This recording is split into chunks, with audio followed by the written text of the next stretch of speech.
Okay, hello. Minta tolong siapa yang boleh dengar sound. Okay, komen dekat dalam chat box. Okay, nak check sound dulu. Okay, boleh dengar tak sound?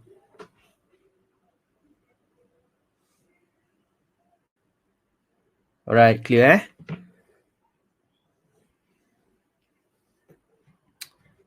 Alright. So, kita nak start dengan webinar kita malam ni. Okay, so semua clear dengan sound. So, kalau ada sound punya interruption, boleh komen nanti kita betulkan balik sound. Alright. So, untuk webinar malam ni, saya tak ambil masa yang tak ambil masa yang lama pun. Okay. Cuma malam ni kita just nak start sebab dekat dalam VIP pun dah start ramai. Jadi malam ni apa yang saya nak buat lebih kepada kita punya goal, apa kita punya plan, okay, macam mana kita nak plan kita punya cash flow dalam kita punya forex trading. Sebab ramai orang dalam forex ni bila dia jump into forex trading, sebenarnya dia tak ada cash flow punya plan. Which is apa yang dia nak, dia masuk, dia nak deposit $100 and then dia harapkan $100 tu jadi $50,000, $100,000. Bukan benda tu tak achievable. Yes, benda tu achievable, tapi dia orang tak ada plan yang kukuh untuk achieve sesuatu benda tu. So malam ni more kepada plan, and then kita akan pergi kepada kita punya strategi, and then selepas tu kita akan, macam biasalah, kita akan buat live analysis sama-sama. Alright, jadi kepada siapa dalam ni ada dalam 47 orang yang attend malam ni. Ada yang baru, ada yang past student. Boleh tak saya nak tahu siapa yang dah trade lebih daripada siapa yang baru trade, siapa yang baru trade kurang daripada 1 tahun. Maksud dia dah trade dalam forex ni, dia tak sampai setahun lagi. Okay, boleh komen dekat dalam chat box sikit, saya nak tengok berapa ramai. Ada rekod tak? Ada. Yang hari tu punya recording pun saya baru dapat. Okay, sebab baru buka webinar jam ni. So, saya akan post dekat dalam Telegram kejap lagi lah. Habis je webinar ni, saya akan post. Okay, ada seorang. Ramai juga ni. 1, 2, 3, 4, 5, 6, 7, 8, 9. Okay, so far ramai yang baru trade. Maksud dia, you trade kurang daripada 1 tahun. Okay, ada yang 10 bulan, ada yang setahun. Okay. Saya akan real pun tak pandai buka. Okay, baru lagi, tak apa. Siapa yang lagi baru sebenarnya lagi bagus. Sebab pada saya, tak kisahlah macam saya sendiri, apa yang saya belajar macam sebelum ni, macam you all jugalah, saya tercari-cari teknik yang boleh buat duit juta-juta, which is teknik yang macam holy grail, which is tak ada yang teknik, saya nak still mencari teknik yang tak ada loss langsung, apa semua. So, saya rasa benda ni tak ada diajar lagi dekat luar. So far apa yang saya nampak dalam industri forex ni, okay, dia orang lebih kepada teknik, kan, teknik dan strategi, macam mana macam mana nak dapatkan entry, macam mana nak dapatkan TP, macam mana nak dapatkan stop loss. Tapi orang tak tahu kenapa kita nak letak TP, kenapa kita nak letak stop loss. So kita kena ada main idea kita, kenapa kita buat benda tu. So far ramai yang sifu-sifu kat luar sana. Apa yang diorang jual diorang jual teknik. Tapi sebenarnya bukan itu yang boleh buat you sukses dalam forex. Sebab ramai yang nak masuk dalam forex trading ni. Okay, saya buat cash flow sikit dalam forex. Tujuan dia apa? Kita nak masuk dalam forex trading punya industri ni. Tujuan dia kita nak dapatkan return on investment lah, kira ROI. Kita nak dapatkan ROI, return on investment. So, apa yang kita invest dalam forex ni? So, basically kita invest duit. So, kita invest duit So, basically kita invest money lah dalam forex ni. Okay. So, basically macam mana kita nak dapatkan duit? Kan? So, untuk kita invest dalam forex, which is kita nak trade, kita kena ada duit. Jadi macam mana kita nak dapatkan duit tu? Basically dekat sini, okay, ramai yang let's say kerja. yang kerja, ada yang buat bisnes. Okay, ada yang buat investment, which is dia gunakan duit return on investment dia daripada source of income yang lain, dia gunakan untuk trading forex. Kan? So, basically, saya tahu ramai yang berada dalam kelompok yang ini, which is bekerja. So, daripada kerja, you akan dapat duit, and then daripada duit tu, you invest dalam forex. So, untuk tujuan apa? Untuk dapatkan return on investment. Okay? So, ada yang tanya malam ni pasal apa? So, saya nak buat mindset and cash flow planning dulu. Lepas tu baru kita masuk kepada strategi, and then baru kita buat analisis sama-sama lah. Okay? Sebab benda ni sangat-sangat penting. Benda ni saya rasa tak ada orang ajar dekat luar lagi. Okay.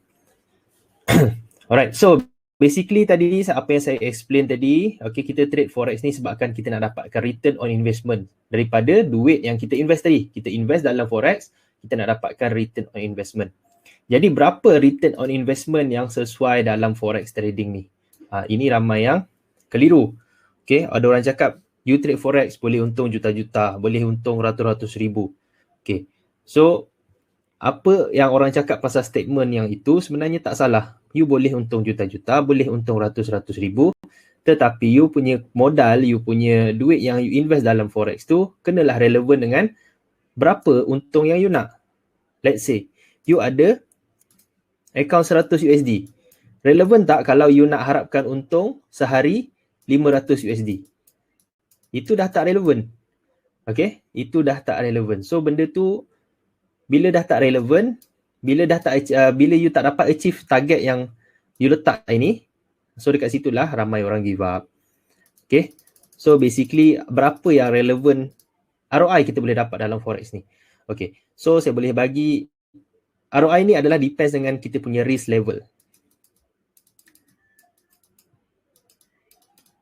Okay.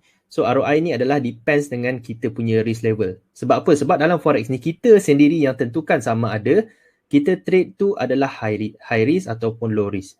Okay? Sebab forex ni melibatkan leverage. Jadi, kita boleh loss semua kita punya capital dalam masa yang singkat sahaja.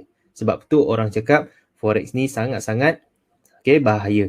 Maksud dia punya risiko dia sangat-sangat tinggi. Sebab apa? Sebab kita sendiri tentukan kita punya risk level. Okay, and then apa yang masalah sebenarnya ramai trader hadapi sebabkan dia tak ada ilmu untuk control risk level mana yang sesuai untuk dia. That's why dia kecundang dalam forex. That's why ramai yang cakap ada yang MC kan. Right? Okay, so kita kena tentukan risk level kita dulu. Kalau kita high risk taker, let's say you adalah high risk taker. Okay. Kalau you adalah high risk taker, you kena make sure you punya cash flow daripada, okay, sekejap saya buat color.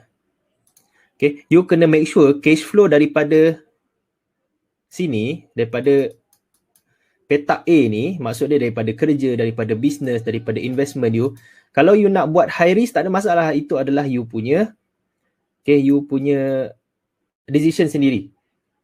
Okay. You punya decision sendiri, tak kisah you nak letak leverage 1-3,000 ke. Tapi make sure, kalau you nak buat high risk dekat forex, maksud dia you adalah, you sangat-sangat, kalau you nak buat high risk dalam forex ni, you tahu, duit yang you letak dalam forex tu boleh hangus dalam sekelip mata sahaja. Okay, so apa yang you perlu buat? You kena make sure you punya cash flow dalam petak A ni, which is kerja ataupun business ataupun investment ni strong. Kalau cash flow dekat A ni tak strong, kalau dekat sini dah MC, sini pun dah tak strong, macam mana you nak tampung you punya daily punya expenses? So benda ni saya kena, walaupun saya tahu yang dah ada yang umur dah sampai 40, ada yang umur sampai 50, still tak boleh manage dia punya cash flow lagi. So benda ni adalah cash flow punya management.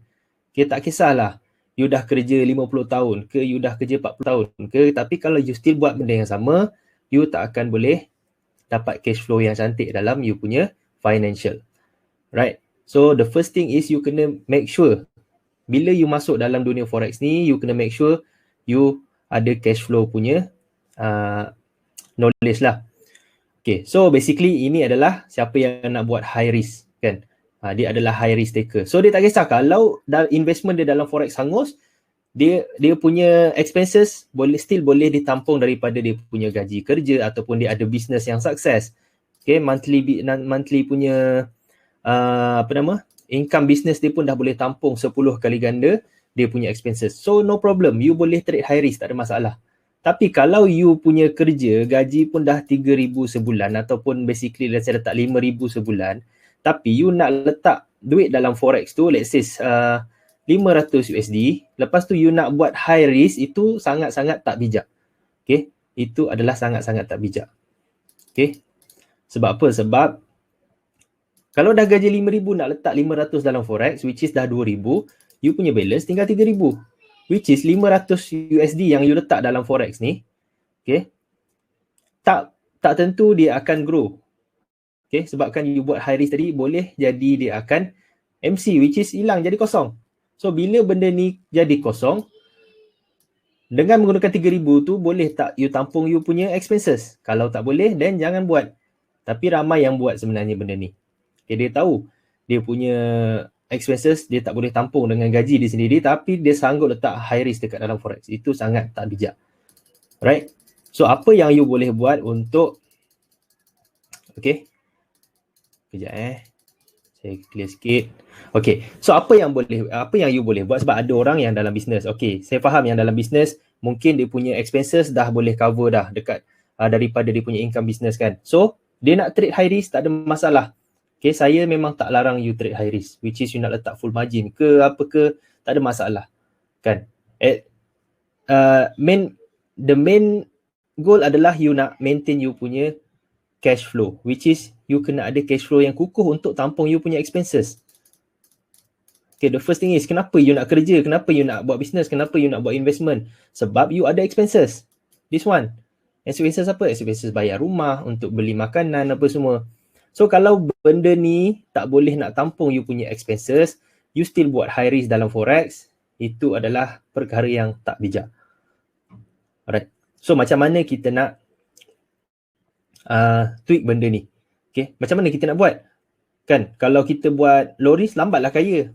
Okay. Saya buat satu lagi situation. Okay, let's say you kerja, gaji you dalam 5,000 lah. Saya letak macam ni lah, 5,000. You start dengan 100 USD. Ataupun you nak start dengan, let's say expenses you pun barulah dalam 2,000 kan. So you ada simpanan lagi dalam 3,000. Kan, you ada simpanan lagi 3,000. So janganlah letak 3,000 ni dalam forex terus semua. So maybe you boleh letak dalam 1,000 ke 1,500 dalam forex. So let's say you invest dalam forex trading ni 300 USD. Okay.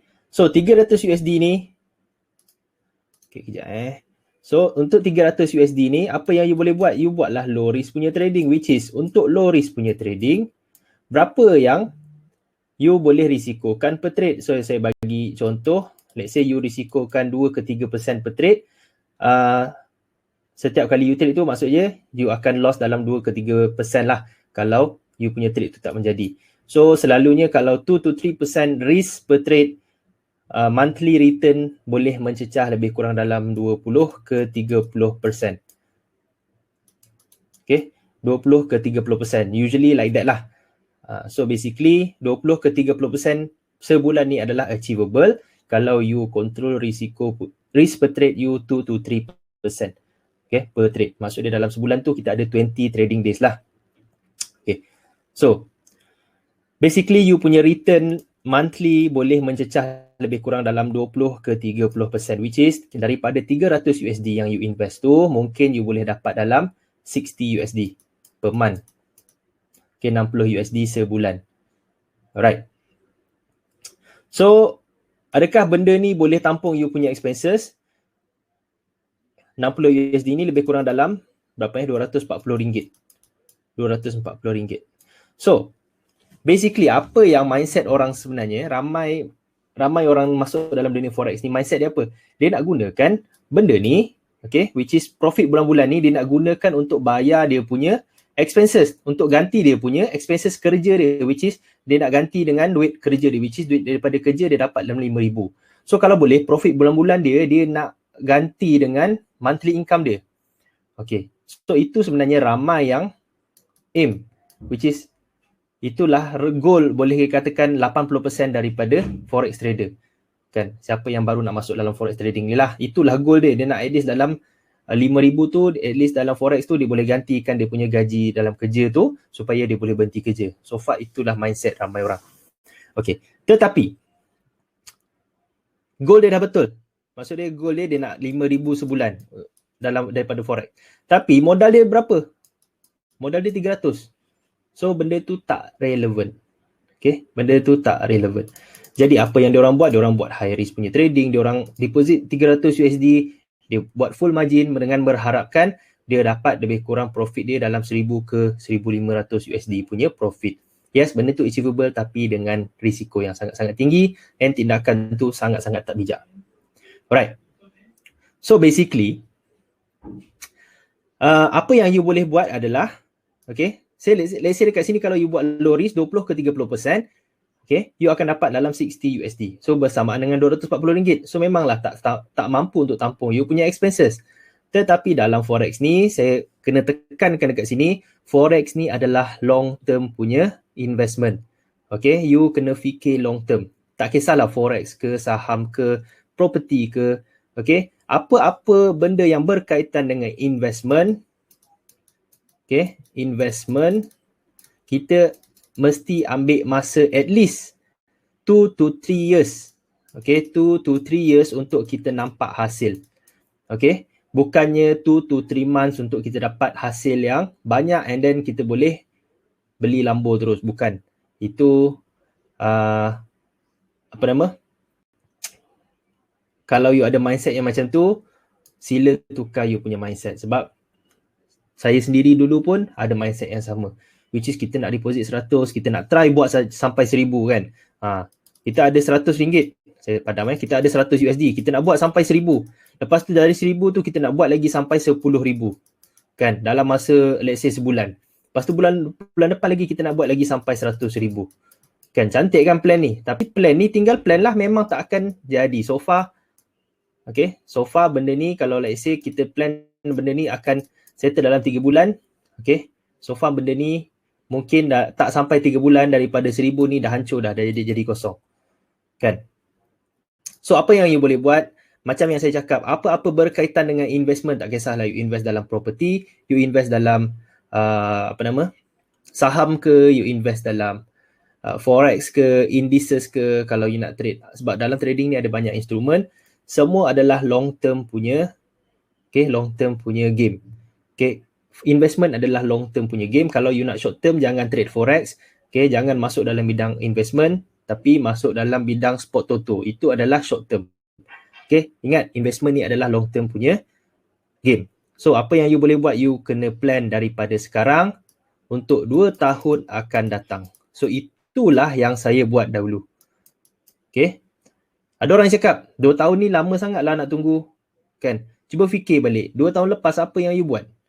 Okay, sebab apa yang kita buat apa yang kita dekat mana kita berada sekarang adalah apa yang kita buat 2 tahun lepas, which is you rasa apa yang you buat 2 tahun lepas tu adalah benda yang berfaedah ke tak? Okay, kalau you tak ada di tempat yang sepatutnya you ada, which is you nak income yang tinggi, you nak you nak ada capital yang besar dalam forex, kan? Tapi benda tu you tak dapat sampai sekarang, you still lagi depo $100, depo $50 hari-hari, kan? Lepas tu MC, you check balik 2 tahun lepas apa yang you buat. Okay, mesti kalau 2 tahun lepas you dah start planning, okay, you dah start planning macam mana you nak grow you punya investment, saya percaya sekarang you mesti dah ada cash flow yang cantik. Okay, so macam mana macam mana yang okay untuk grow low risk. Okay, kejap lagi saya akan bagi plan dia. Alright. So, apa yang you boleh buat adalah, okay, you compound account you dalam masa 2 tahun. Okay, compounding bukan bermaksud hari ni depo 100, esok jadi 200. Lepas tu lusa jadi 400. Yes, itu memang nama dia compounding, tapi compounding yang too good to be true. Okay, sebab banyak je yang dekat dalam Facebook ke, dalam IG ke, dia ramai sifu-sifu yang buat compounding plan macam ni, tapi dia tak fikir apa risiko dia kalau dia buat macam ni. Ramai orang fikir sedap je.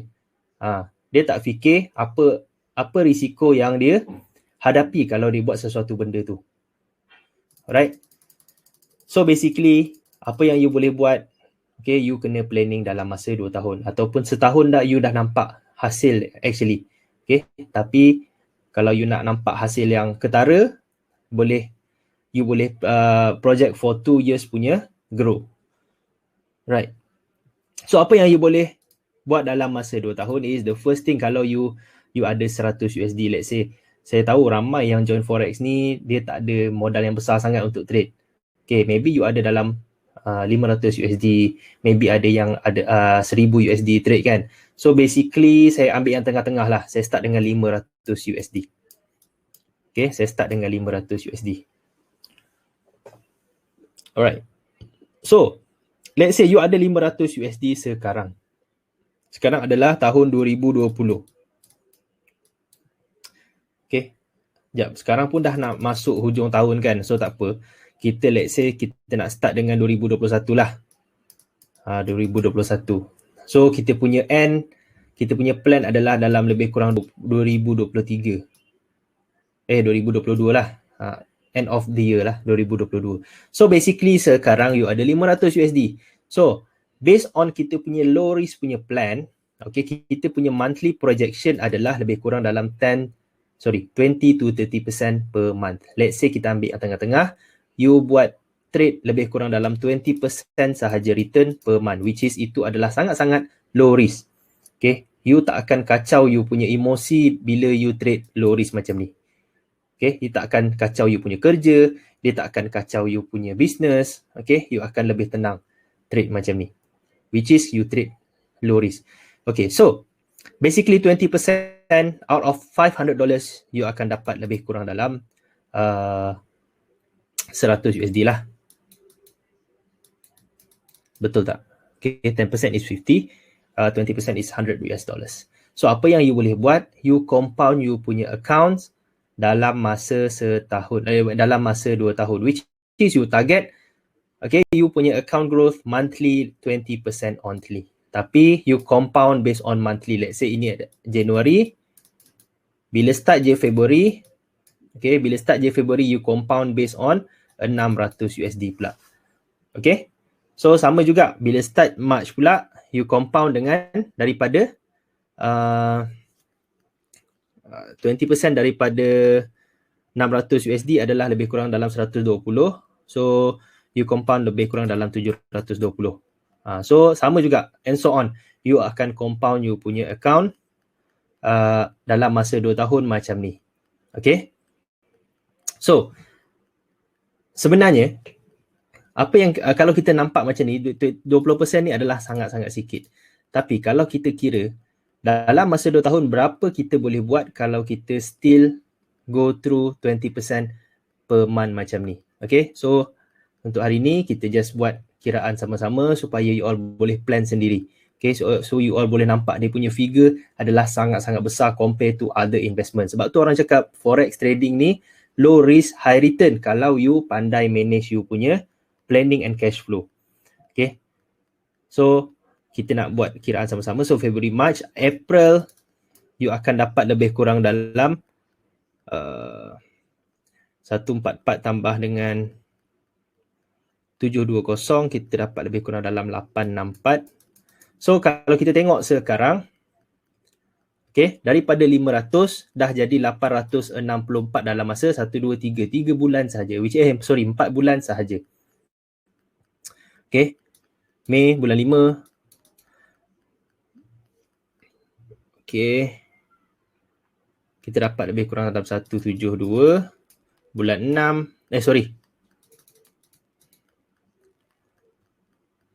okay, kita dapat lebih kurang dalam 1000 dah kat sini.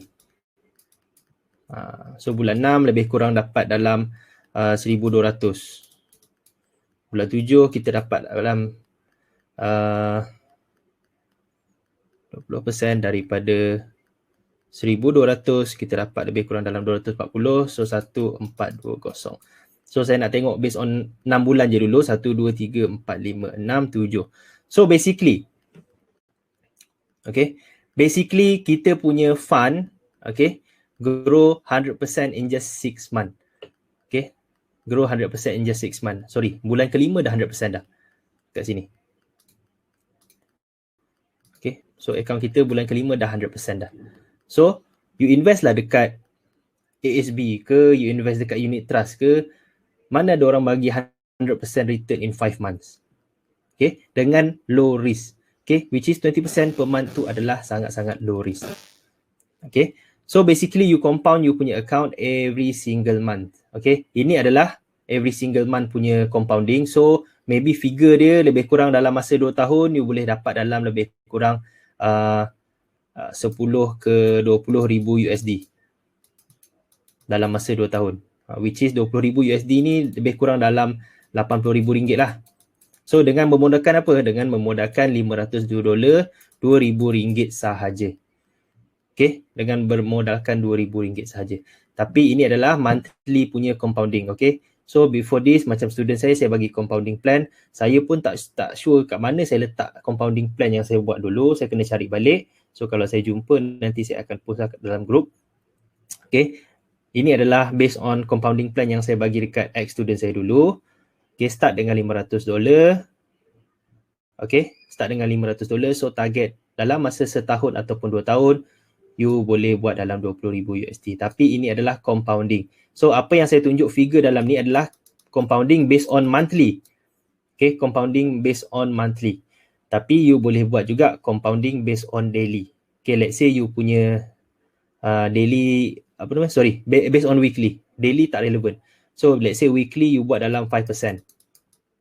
Okay, 5%. Lepas 500 daripada 5% daripada 500 adalah lebih kurang dalam 25 USD. So you compound lah 525, you compound daripada sini balik.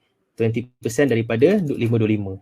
So kalau you buat weekly compounding macam tu, so amount yang berada di bulan ke-7 ni akan jadi double lah. Mungkin jadi triple. Macam tu lah.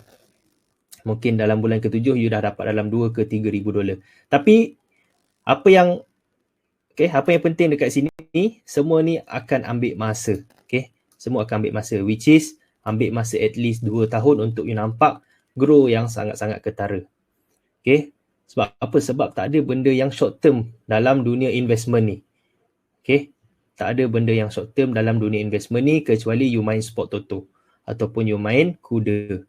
Itu adalah short term punya investment. Tapi dalam forex trading ni, kita anggap ini adalah investment. So kalau investment adalah a long term game. Okay, bukannya short term game. Even you main property pun boleh ke you flip 100% okay, dalam masa setahun. Kan? So property pun maybe you kena ambil masa 2 ke 3 tahun untuk flip dapat keuntung. Kan? So sama juga dengan forex trading. Tak kisahlah you trade forex ke, you trade stocks ke. Okay, you kena ambil masa. You kena ada long term punya mindset. Barulah you boleh sukses dalam dunia investment. Right? Sebab apa? Sebab kita invest dalam forex ni, kita nak dapatkan, kita nak cantikkan kita punya cash flow, which is kita nak naikkan value cash flow kita.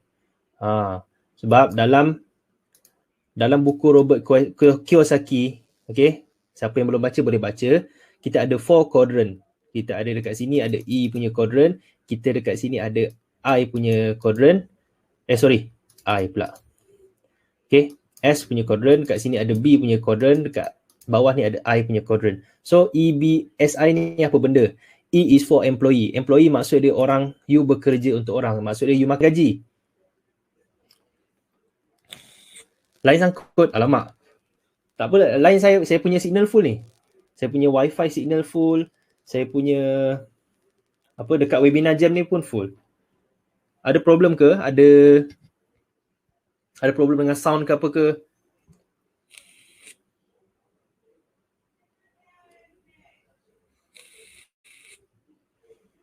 Tak ada so maybe you all punya internet kot, you kena check balik. So saya balik kepada yang ini tadi. Basically dalam buku Robert Kiyosaki kita kita ada 4 quadrant, which is 4 quadrant of success. Ni adalah employee, which is makan gaji lah. Makan gaji.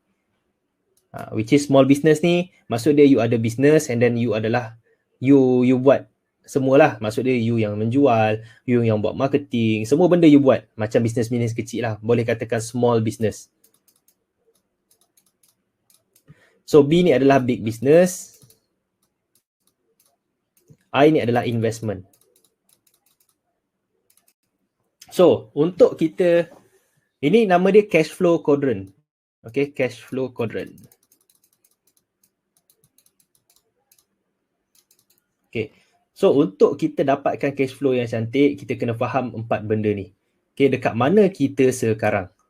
Okay, so kita kena tahu kita berada di quadrant yang mana. Okay, so basically apa yang dia cakap, apa yang Robert Kiyosaki cakap, okay, quadrant untuk financial freedom adalah the right quadrant, which is dekat sini. Ini adalah quadrant untuk you achieve financial freedom and time freedom. Okay, sebab apa?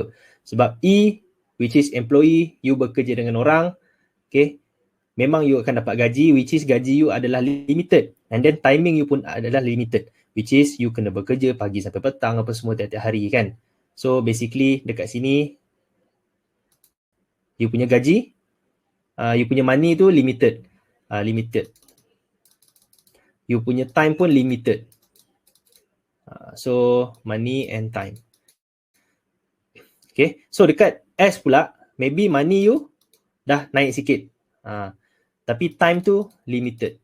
Sebab apa? Sebab semua benda you nak kena buat.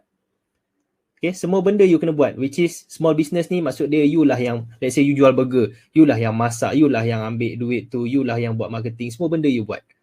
Right? So basically you tak ada time. Semua benda you buat, you kena fokus dekat business you. Tapi duit dah masuk tiap-tiap bulan, tapi you tak ada masa untuk spend. So selalunya small business macam tu. Okay, big business ni apa pula? Big business ni orang yang mempunyai sistem macam McDonald, macam restoran. Maksud dia kalau dia tak pergi dekat dia punya business tu, still business dia boleh running. Itu adalah big business. Kan? So selalunya big business ni dia dah ada sistem lah. Maksud dia dah ada manager, dah ada orang yang uruskan dia punya business. Maksud dia just monitor dia punya cash flow dalam business dia every month sahaja. So dekat sini time ada, money pun ada. So basically dia dah dapat time financial freedom, dia dah dapat time punya freedom.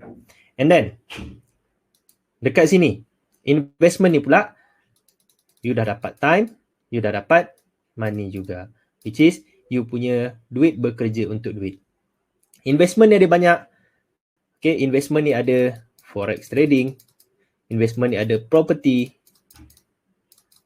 investment ni ada bonds, investment ni ada unit trust.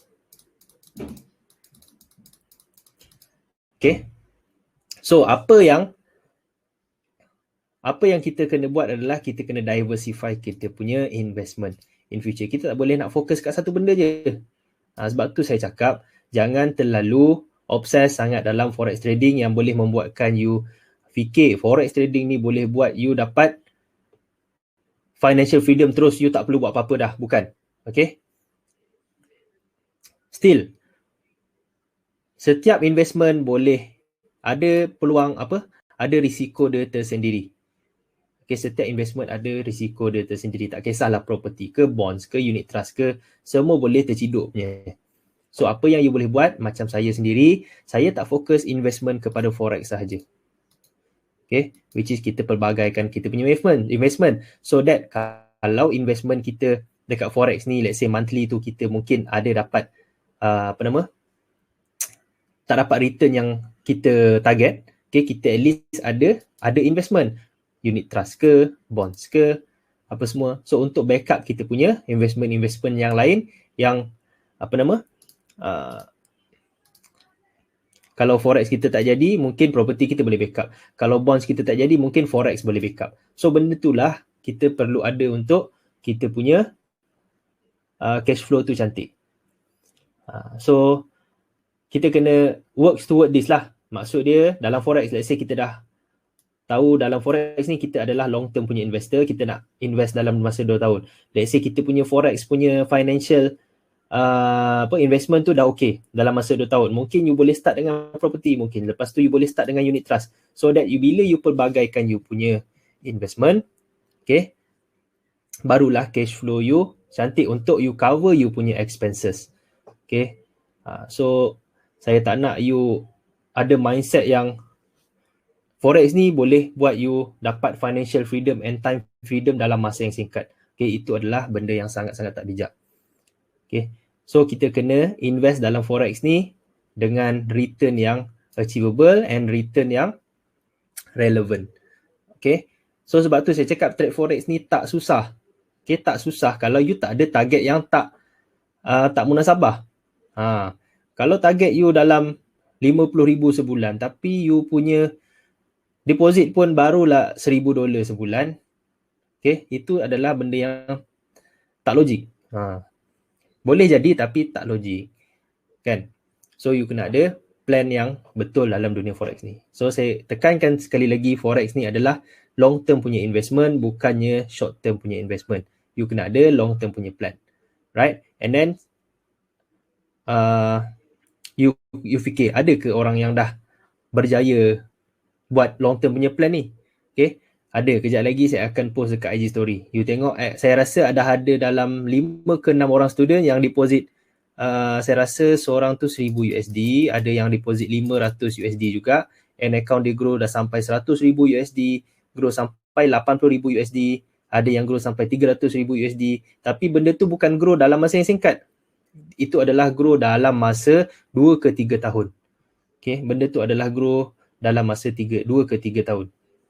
Okay, bukan dalam masa 2 ke 3 bulan. Kan? Okay, so benda tu memang achievable, tapi memang akan ambil masa, right? Kejap lagi saya share dalam, sebab sebelum ni saya pernah share, siapa yang dah follow saya lama, mesti dah nampak dah IG story tu. Saya ada share juga banyak sebelum ni. Okay, kejap lagi saya akan post dekat IG story. So untuk you punya motivation lah, kan. So sebab ada yang fikir, boleh ke long term punya planning macam ni, kan, boleh jadi ke? So far boleh jadi kalau you sabar. Kalau you tak sabar, memang you tak akan boleh jadinya, right? So basically benda ni bukannya saya nak apa yang saya ajar hari ni just nak perbetulkan you punya mindset supaya you ada mindset yang betul dalam dunia forex ni. Okay, kalau you ada kerja, jangan terus berhenti kerja and then terus fokus kepada forex, sebab ini adalah investment. Okay, investment macam saya cakap, investment ni ada risiko dia. You boleh berhenti you boleh berhenti kerja kalau you ada, let's say, 3 ke 4 investment yang boleh tampung you punya expenses, monthly expenses, which is satu investment tu boleh tampung you punya expenses. Maksud dia you ada 4 kali lah, 4 investment yang boleh tampung you punya expenses tu. So you bolehlah berhenti kerja. Tapi kalau setakat you buat investment dekat dalam forex ni tapi tak nampak jalannya lagi, so jangan berhenti kerja. Ataupun kalau you ada business, just focus on running your business. Forex is investment. Okay, forex is investment. Fokus kepada you punya business juga kalau you ada business. Macam saya pun saya still ada juga business. Saya run juga business. So kita nak diversifykan kita punya portfolio, kan. Sebab kita punya main thing untuk trading ni adalah kita nak make money. So saya just buka. Ada banyak cara untuk kita make money. So business pun run juga. Untuk apa? Untuk kita secure kita punya cash flow. So yang penting you kena jaga cash flow you dalam you punya financial. Kalau turunkan leverage membantu tak? Memang sangat-sangat membantu. Sebab kalau kita turunkan leverage tu sebenarnya adalah dia macam ni. Lagi tinggi leverage kita, lagi besarlah lot yang kita boleh buka. Macam let's say kita ada account $1,000 leverage 1,000. Okay, sorry. Tak naklah $100 letak. Tak naklah 1,000, saya letak 100 lah. Leverage 1,000. Okay. So, kalau you letak leverage 1,000, lot size yang maksimum yang you boleh buka adalah 1.00. Okay, satu lot RM1. You boleh buka. Kan? trader Melayu ni pula, which is trader yang dalam Malaysia ni pula, selagi dia tak tulis not enough money, dia akan buka. So kalau leverage tu 1,000, you akan buka lah lot 1.0, which is kalau you buy 1.0 dengan modal 100 USD, dia turun lebih kurang dalam 10 pip, which is 100 point, you dah MC dah. You dah MC dekat sini, which is you dah habiskan you punya capital dekat sini. Tapi kalau you pilih leverage 100 USD, saya buat color lain account 100 USD juga, tapi leverage 100. Maximum lot yang you boleh buka adalah 0.1. Bila you buka 0.1, let's say you buy 0.1 lot, dia turun 100 pip ataupun 1000 point, sebab 1 pip sama dengan 10 point, ataupun 1000 point, sebab saya sendiri saya suka pakai point. Dia turun 1000 point baru account UMC. Kalau leverage 100. Tapi kalau leverage 150 pula,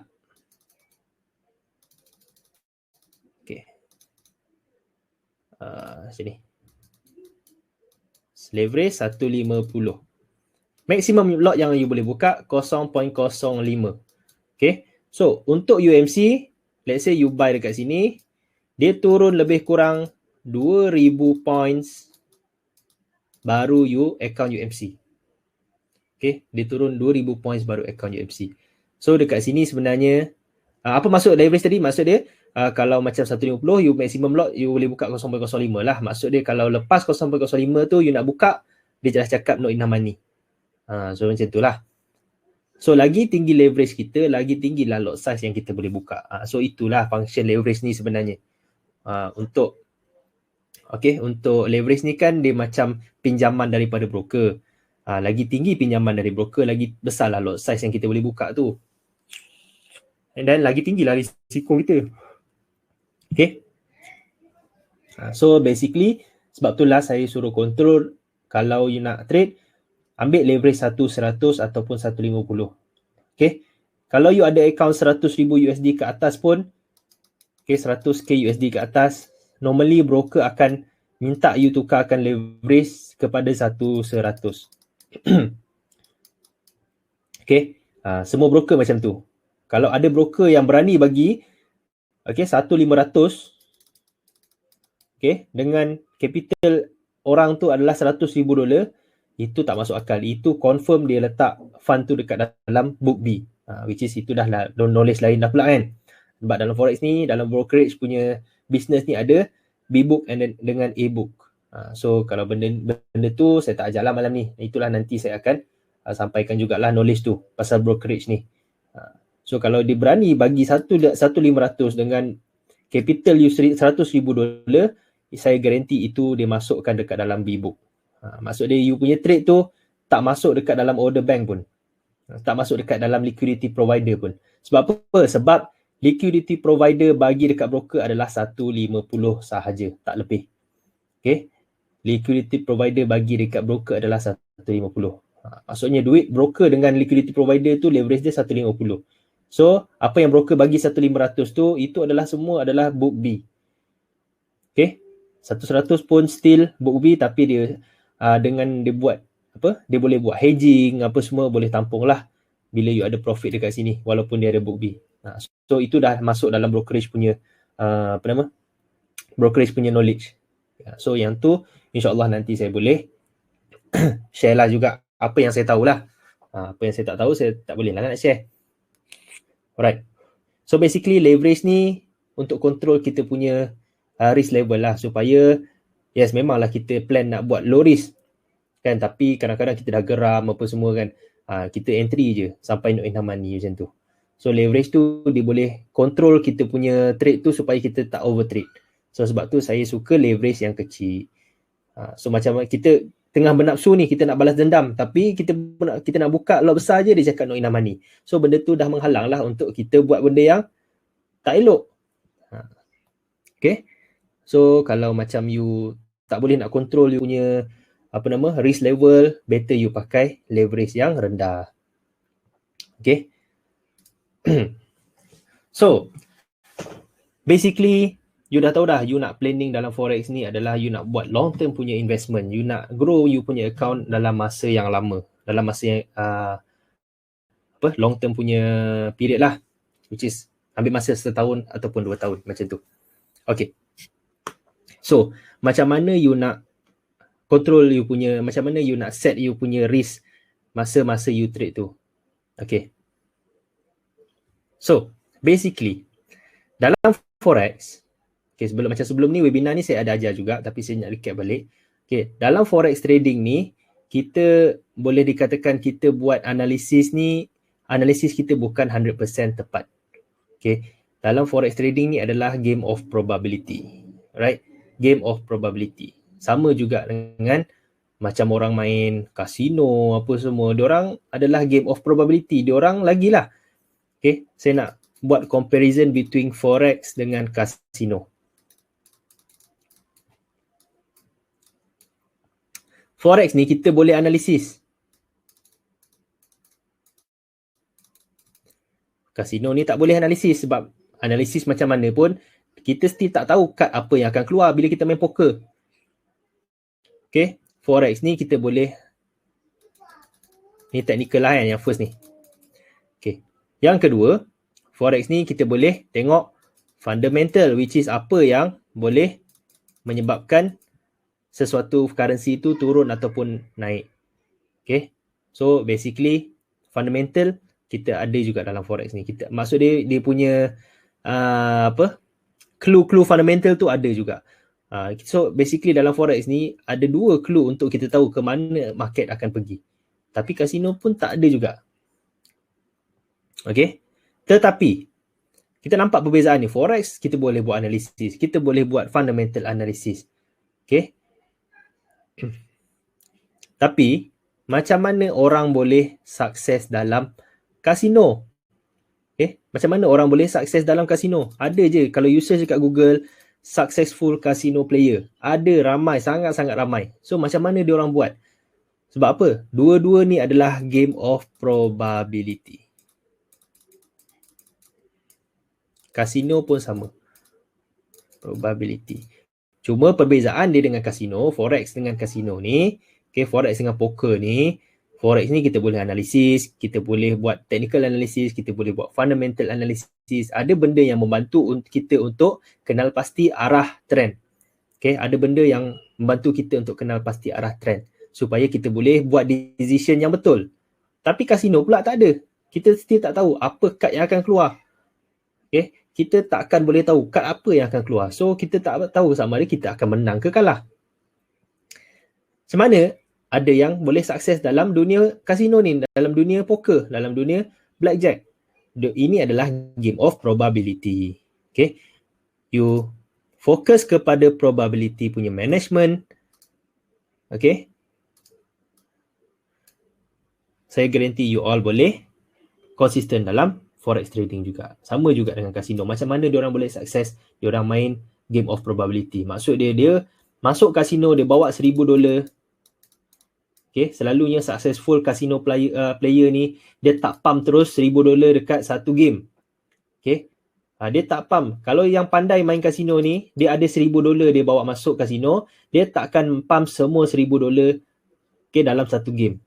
Tapi apa yang forex trader ni buat pula, dia ada $1,000. Dia pump semua $1,000 dalam satu account. Maksud dia dalam satu trade tu, dia risikokan 100% $1,000. So let's say dia buy, kena stop loss, account dia MC, maksud dia habis loss semua. Okay. Macam tu juga main kasino. Kasino ada juga, kalau you main satu table $1,000, you habiskan semua $1,000 tu, itu adalah tindakan yang tak bijak juga. So apa persamaan kedua-dua ni adalah game of probability. Okay. Walaupun you dah buat technical analysis yang kukuh, okay, walaupun you dah buat technical analysis, you punya teknik tu boleh katakan grade A punya teknik lah. Fundamental analysis pun dah tolong juga, tapi you still tak jaga probability management you. Okay, maksud dia you tak jaga risiko, okay, you tak jaga you punya risk to reward ratio, okay, still you akan you tak akan boleh konsisten dalam forex. Sama juga kasino, kalau you boleh main game of probability, you tak akan, okay, you still boleh make money sebenarnya dalam kasino. Tapi game of probability you kena main risk to reward ratio. Maksud dia, bila masuk satu game ni, you tak perlu nak letak $1,000 masuk je kasino terus pump dekat satu meja $1,000. Tak, bukan. You gunakan sikit-sikit. Maybe you masuk table $50, masuk table $100. Bukannya saya pernah main lah, cuma saya masa sebelum ni saya rasa 2015 kot ada expo dekat Hong Kong. Jadi kita pergilah satu grup just untuk lawatan. Kita pergi Macau. So kita tengoklah macam mana yang orang main kasino dekat situ. Kan? So far ramai, apa yang kita nampak dekat situ, ramai sebenarnya yang successful casino player. So apa yang diorang buat, so dari situlah saya start baca macam mana diorang boleh sukses dalam dunia kasino, sedangkan diorang tak ada benda yang boleh analisis, tak ada benda yang boleh predict. Kan? Sebab itulah benda tu jadi judi, haram. Kita tak tahu, dia ikut nasib. Dia ikut nasib. Sebab itulah orang Islam dia kira haram lah sebab dia ikut nasib. Tapi dalam forex ni kita dah boleh analisis technical, kita dah boleh analisis fundamental, tapi dekat mana yang kita select sebenarnya, kita dekat probability management. Maksud dia kita punya risk management tu tak ada, kita pump semua duit kita dalam satu trade, kan? Kita expect semua analisis dengan fundamental ni 100% yang betul. Okay, so sama juga kasino, kan? Kalau you pandai dalam probability punya management, okay, dia akan membantu you untuk consistent gain.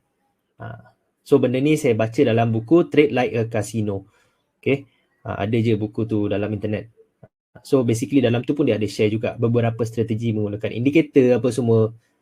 Tapi dia more kepada probability lah. Dia tunjuk menggunakan EMA crossover. Probability dia dalam lebih kurang tak banyak, dalam 40% winning rate. Tapi macam mana dia nak turn 40% win rate ni jadikan dia duit?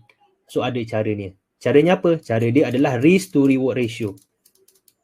Okay, risk reward ratio. Okay, so apa benda risk to reward ratio ni? Risk to reward ratio adalah berapa amount you risiko, okay, berapa amount yang you risiko dengan berapa amount yang you dapat. Okay, let's say kalau you risikokan $10, berapa yang you dapat? Okay, so risk reward yang terbaik adalah reward yang tinggi, risk yang rendah. Okay, 1:2. Minimum adalah 1:2. So basically kalau 1:2, kalau you risikokan $30, you akan dapat $60. Itu adalah risk to reward ratio yang sangat-sangat okay. Sangat-sangat comfortable lah. Kalau 1:3 tu lagi baik lah. So lagi tinggi you punya reward, lagi baguslah you punya risk to reward ratio management.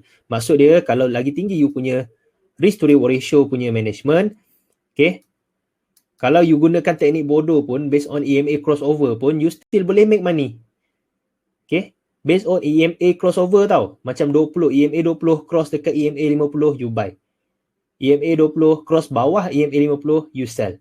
Kan? Mungkin probability dia 40%, tetapi you gunakan risk to reward 1:3, still I boleh guarantee you still make money. Okay, so benda tu adalah, okay, probability punya management. Semua ni adalah probability punya management. So kalau you nak belajar lagi detail tentang probability punya management, macam mana nak gunakan risk to reward ratio, macam mana kita nak tengok winning rate percentage, okay, untuk indikator apa semua, you bolehlah baca dekat buku Trade Like a Casino tu. Sebab dia ada banyak contoh dekat situ. Dia bagi contoh teknik EMA crossover, dia bagi contoh teknik Bollinger Band lah apa semua. So apa yang saya nampak sebenarnya, kebanyakan teknik-teknik yang ditunjuk mempunyai winning rate kurang daripada 60%. Okay, which is benda tu adalah teknik yang sangat simple. Sebab tu saya cakap teknik bodoh. EMA crossover, dia cross buy, dia cross sell. Kan? Cuma winning rate dia tak tinggi. Dia bawah 60%. Okay, so apa yang kita boleh buat adalah kita control menggunakan risk to reward ratio dengan kita punya probability management tadi.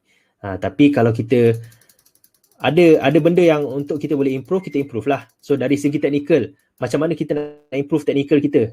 Takkan nak guna teknik bodoh je kan? So kita nak naikkan lagi probability kita, which is kita tak nak lah kita punya win rate kita 40%. Kan kalau boleh kita nak improvekan menatang ni. So mungkin kita boleh improvekan jadi 70% ataupun 80% winning rate. So macam mana kita nak improvekan winning rate kita? Kita boleh improve di bahagian technical and kita boleh improve di bahagian fundamental.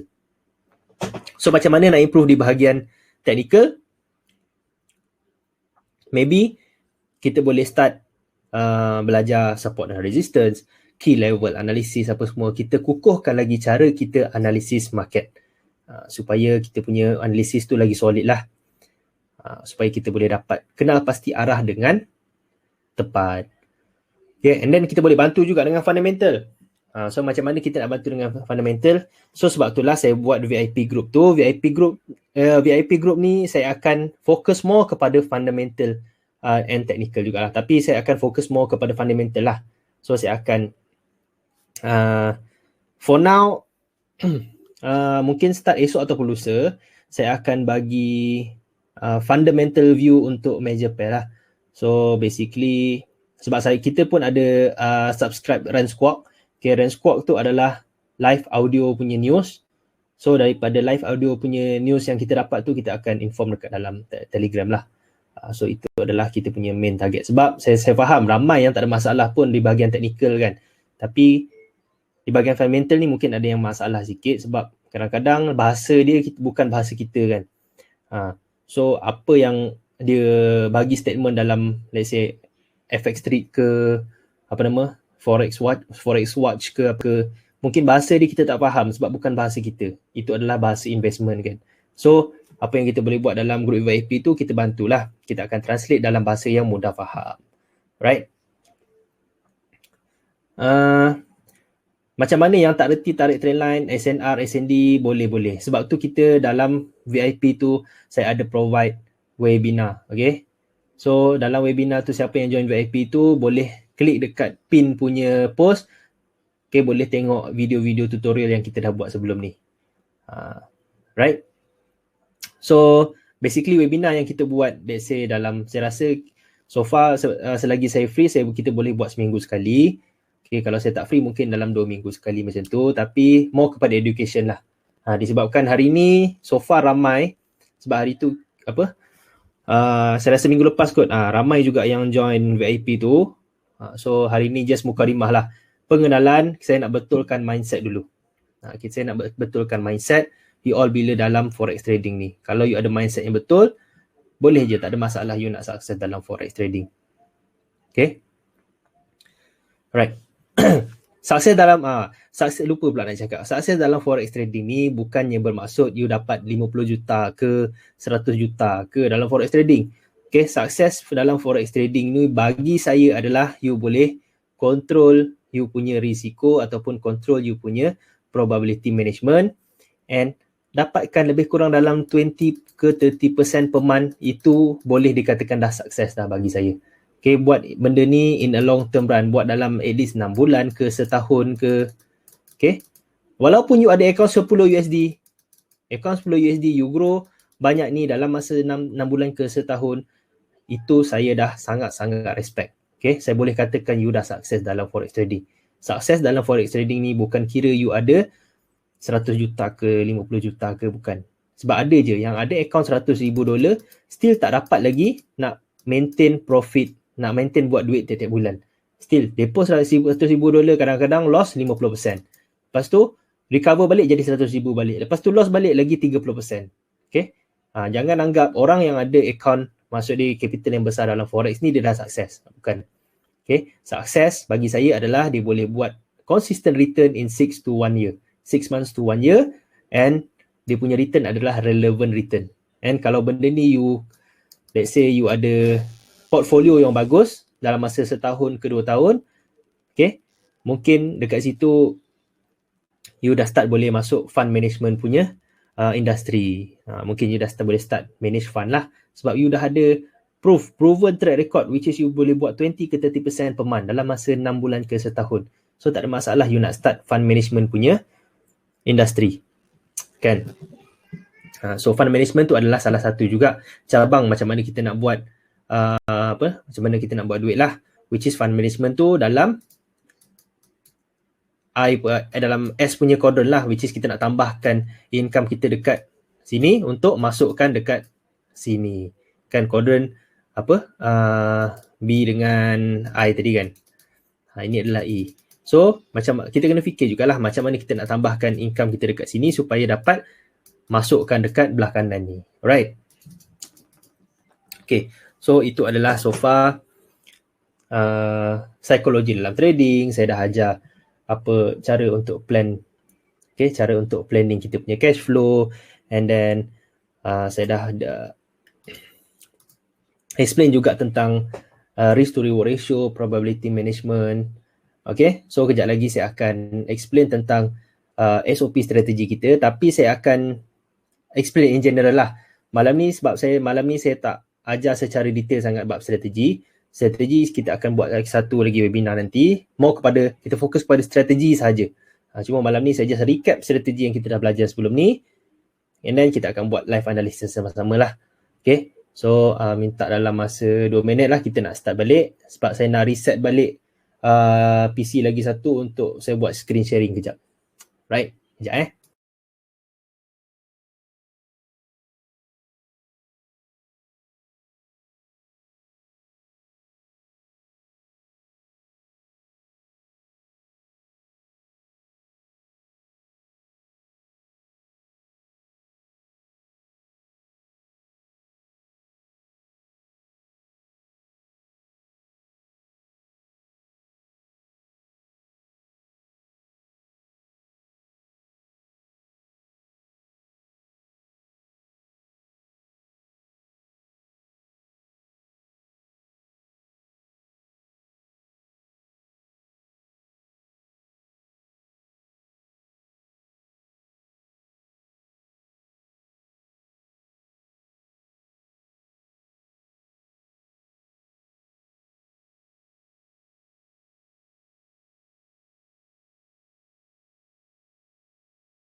Okay. Alright, kejap saya nak buka MT4 punya screen sharing.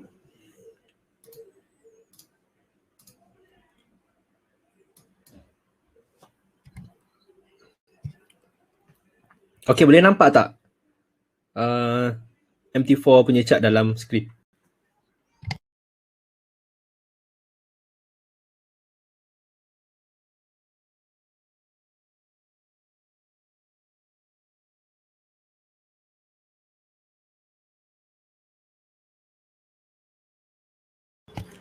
Alright, boleh nampak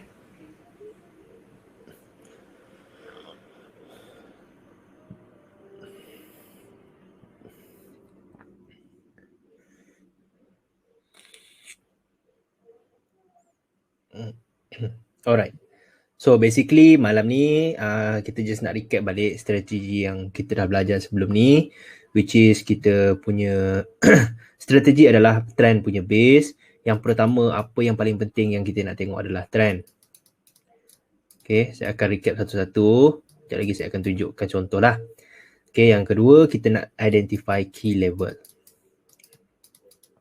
Okay, kita nak kenal pasti dekat mana kawasan yang terbaik untuk kita entry. Key level ni adalah tempat yang untuk kita buat entry point lah. Okay, yang ketiga kita dah tahu trend, kita dah tahu key level. Kita nak kenal pasti candlestick ataupun CRS, candlestick reversal pattern, CRP. Okay, so bila dah ada candlestick reversal pattern, kita dah boleh identify lah dekat mana kawasan yang sepatutnya kita nak buat entry point.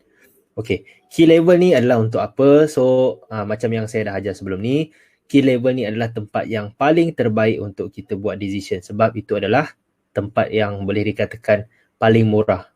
Boleh dikatakan discount price yang paling murah. Okay, sebab apa? Sebab, okay, saya tunjukkan dalam ni dulu. Dalam sesuatu trend, okay. Kejap Okay, dalam sesuatu trend, kita dah tahu dah, let's say ini adalah downtrend, which is sangat-sangat simple nak kenal pasti trend. Kita tengok dia punya high and low. High yang menurun, low yang menurun, ini adalah downtrend punya movement. Alright. So, kita dah tahu dah, kita nak fokus kepada sell. Okay, apa yang kita nak buat adalah kita nak fokus kepada sell punya setup sahaja. Tapi persoalannya, dekat mana kita nak sell? Okay, persoalannya dekat mana kita nak sell? Itulah kita punya persoalannya sekarang. Alright.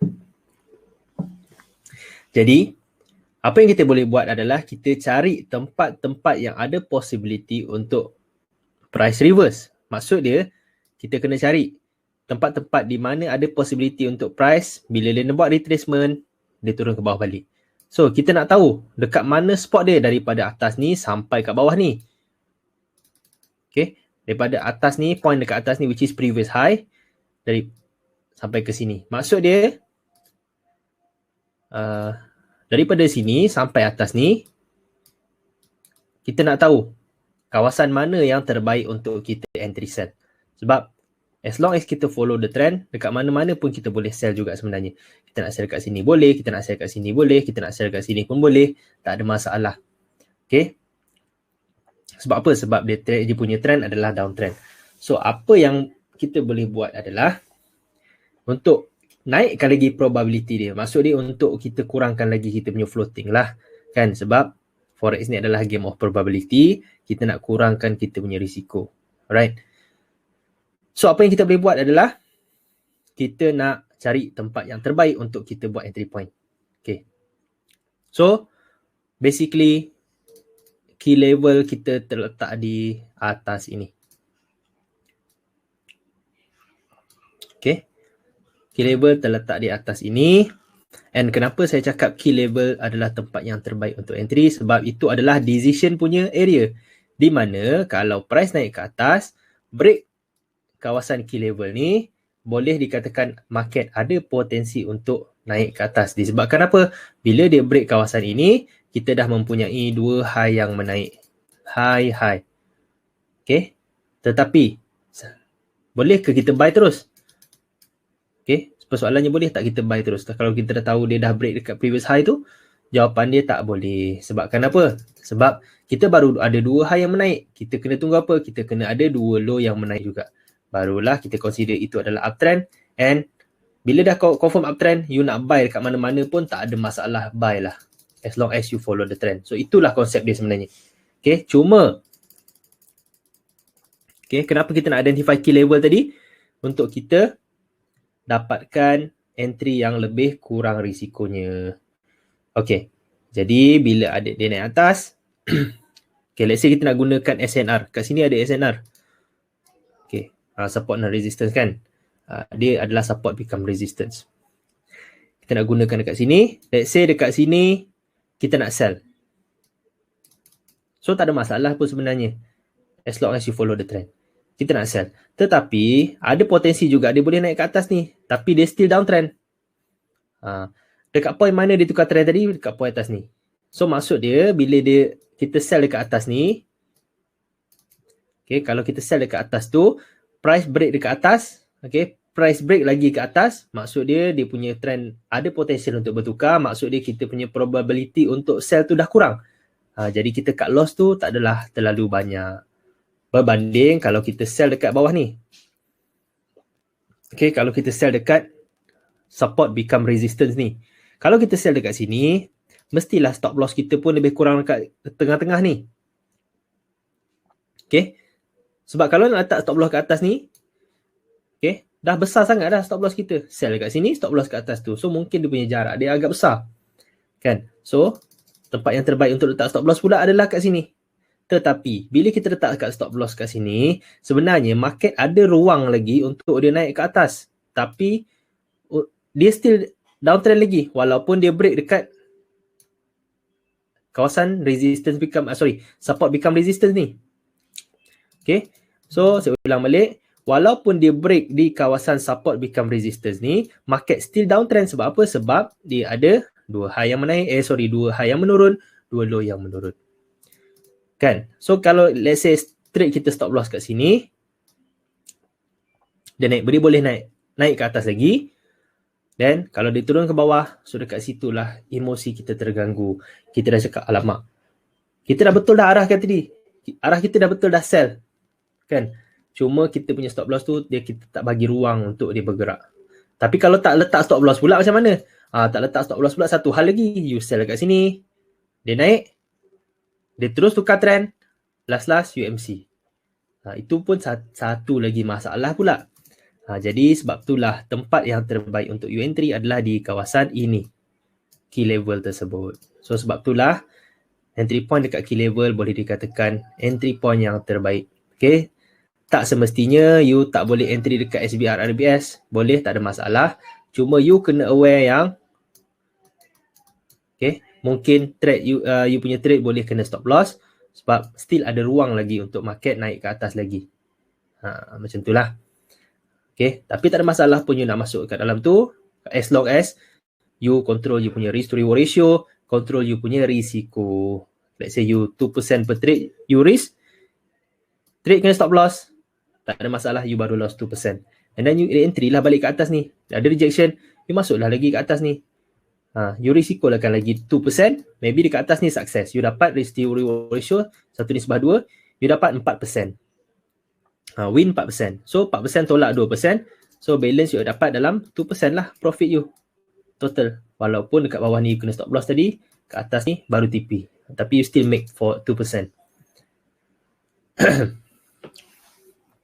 Okay. Soalannya kalau nak entry di SBR atau RBS, kena tunggu price breakout, retrace, entry. Atau tak perlu tunggu breakout. Retrace je dah boleh entry. Ini adalah untuk sell so untuk sell, let's say lah, sebab saya sebelum ni saya dah ajar pasal candlestick kan. Malam ni saya tak nak fokus pada candlestick sangat sebab banyak benda kalau nak ajar candlestick ni. Okay. Let's say ada terjadinya candlestick reversal dekat sini, which is double V. So you execute position sell. Stop loss dekat atas ni. So risk to reward ratio adjust lah 1:2. So entry dia adalah based on candlestick reversal signal tu. Kalau ada candlestick reversal signal tu, let's say ada double V punya setup, ini adalah time frame H1, ada pula double V punya setup di kawasan SBR ataupun RBS tersebut, kan? So you sell lah. So macam mana kita nak confirmkan lagi double V ni adalah double V yang valid ke tak? So let's say ini adalah time frame H1, kita pergi ke time frame M15 ataupun M5, kita cari. Okay? Sebab apa? Sebab retracement dekat H1, dekat dalam M5, dia akan jadi small uptrend. So apa yang kita nak cari adalah bila adanya double V punya reversal, kita nak cari kat point mana dia bertukar trend. Mungkin ada trend line breakout, ada lower low, lower high, kan? Kat point yang bertukar trend tu, kalau kita dah nampak lower time frame, ada confirmation yang dia dah tukar trend, itu adalah tempat yang terbaik untuk kita sell. Kat sinilah kan, kat atas ni lah kita sell. So macam itulah cara untuk kita entry. Okay. So saya rasa benda ni tak ada masalah pun. Entry point adalah sangat-sangat simple. As long as kita tahu trend kat mana, and then kita dah tahu entry point dekat mana, which is SBR RBS ni pun boleh entry juga, tapi you kena alert lah. Market still boleh naik lagi, ada ruang lagi untuk market naik.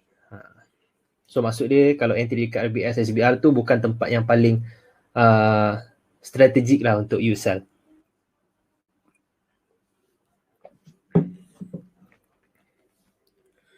Alright.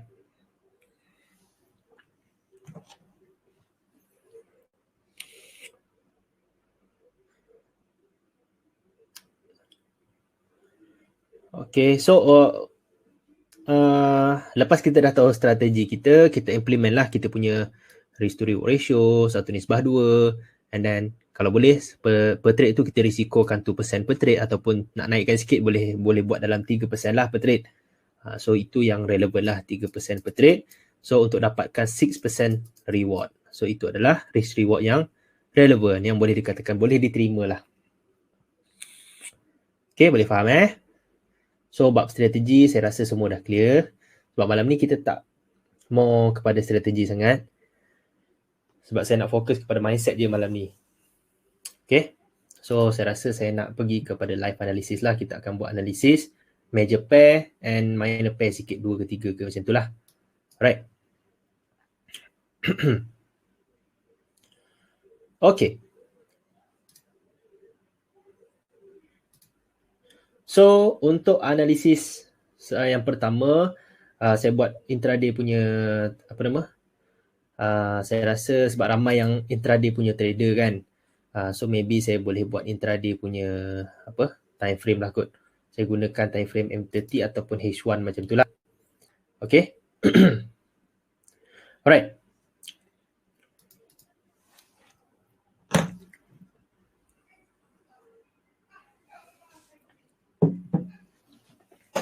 Okay, so untuk pair yang pertama adalah GBP Japanese Yen.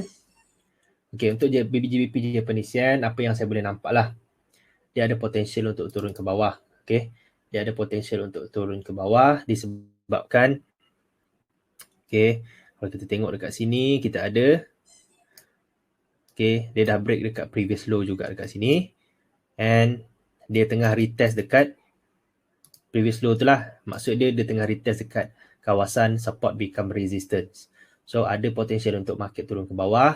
And dekat sini pun kita boleh nampak ini adalah key level di time frame yang lebih kecil. Okay, which is itu adalah key level di time frame H1. Okay, kalau tengok di time frame M30 ataupun M15, kita boleh nampak ada berlakunya rejection di kawasan key level tersebut. Okay, ada rejection which is 1, 2, 3. So ini mungkin boleh menyebabkan market untuk teruskan perjalanan dia untuk turun ke bawah. Okay, the next key level ke bawah ni adalah lebih kurang dekat sini. Okay, ada potensial untuk market turun ke bawah sampai ke 136.4. Okay, so itu adalah untuk GBP JPY. Right. So ini adalah untuk GBP JPY intraday. Intraday dia adalah down. Okay, so down boleh ada ruang lagi lebih kurang dalam 1,500 point. Alright. So next pair kita nak tengok major pair which is Euro USD.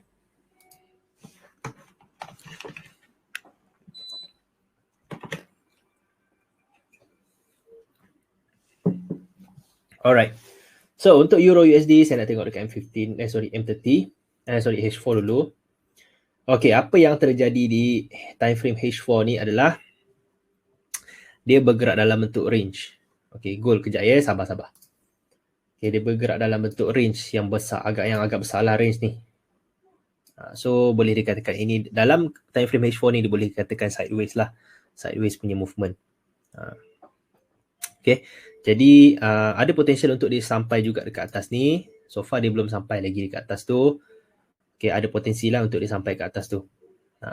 Sebab apa? Sebab dia, kalau kita tengok dekat H1, dia ada rejection di kawasan resistance become support. So dia ada rejection di kawasan tu dan dia membentuk small uptrend di time frame yang lebih kecil which is dalam di time frame M30. Dia membentuk small uptrend. Okay, kalau kita tengok dekat sini, kita ada small uptrend which is kat sini. Okay, so ada key level yang terletak di sini dan ada rejection di key level. So rejection dekat key level ni ada possibility untuk price naik ke atas lagi, lebih kurang dalam 695 point. Okay, lebih kurang dalam 700 point lah. So ada possibility untuk kita buy Euro USD sampai ke 1.19000. Alright. So basically Euro USD intraday time frame adalah uptrend. Target 1.19000. Alright, GBP USD. Okay, so untuk GBP USD, saya nak tengok H4 dulu. Okay. So untuk H4, kita baru je nampak adanya rejection yang berlaku dekat sini, dan rejection ni agak strong juga. And then kalau kita nak tengok lagi clear, kita tengok di H1. So apa yang terjadi di H1 adalah ada possibility untuk dia buat low yang lebih dia nak buat lower high and lower low macam tu. Ada possibility lah.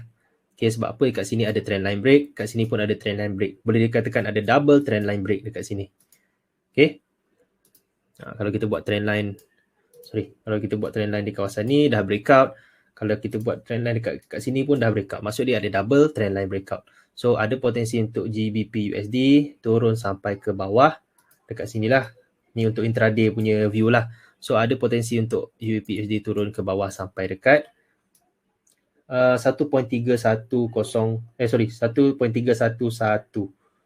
Okay, lebih kurang dalam 700 point. Jadi GBP USD kita punya target adalah ke bawah. Okay, dia more strong kepada GBP lah. GBP mungkin hari ni agak weak. Okay. So the next is Euro JPY. Alright. So untuk Euro JPY, apa yang kita boleh nampak dekat time frame daily chart adalah kita berada di kawasan key level of resistance. Jadi kita marking dulu key level of resistance, and then dia punya trend adalah downtrend lah untuk daily chart. Okay. So key level of resistance ni agak strong juga sebabkan dekat sebelah ni pun ada. Alright. So kita tengok di time frame H4, H4 pun tak berapa nak clear sangat, kita tengok H1. Okay, so untuk H1 dia punya pergerakan agak weak juga. Okay, dia adalah downtrend. Okay, sebabkan kita ada low yang menaik, high yang menaik. Okay, dia adalah downtrend, cuma pergerakan dia boleh dikatakan agak weak. Okay, maksud dia bergerak dalam bentuk channel lah. Pergerakan dia agak weak. Dia adalah downtrend, cuma pergerakan dia adalah weak. Cuma kalau nak sell sekarang mungkin tak relevan sebabkan based on past punya movement, okay, dia buat retracement yang agak besar. So kita kena tunggu di kawasan trend line tersebut lah untuk kita nak execute position sell kita. Okay.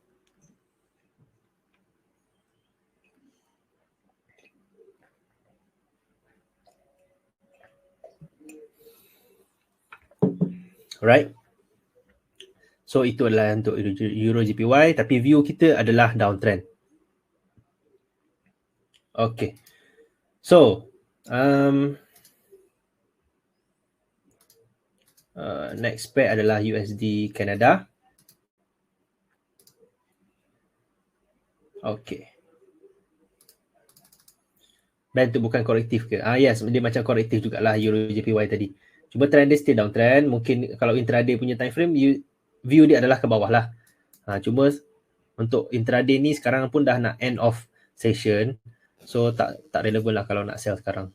Kalau nak sell pun tunggu dia naik ke atas ni, baru boleh fokus sell. Melainkan lepas tu dia fokus, dia terus break dekat dia punya key level, boleh fokus untuk buy lah. Okay, gold. Okay, kejap lagi saya akan buat gold. Alright, untuk USD CAD sangat-sangat clear, downtrend punya movement. Okay, and then kita ada SBR RBS. Okay, resistance become support di kawasan tu. And then apa yang terjadi di kawasan tu, dekat H4 ni kita ada perubahan trend. Okay, perubahan trend yang berlaku lah dekat sini. Kalau kita tengok MACD ni ada nampak yang perubahan trend yang ketara lah, which is daripada uptrend menjadi downtrend. Sebab apa? Kita dah nampak ada dua high yang menurun, dua low yang menurun. Jadi the best place untuk kita sell adalah di atas ni lah. Untuk USD CAD ni. Kita tunggu dia naik ke atas ni, baru kita fokus kepada sell. So dia punya arah adalah ke bawah. Alright, gold saya tengok gold pula. Alright, so untuk gold, saya nak tengok dia punya daily dulu. Okay, so basically gold daily boleh dikatakan sideways punya movement. Okay, dia berada di kawasan key level daily. And then ini adalah key level yang dekat atas punya.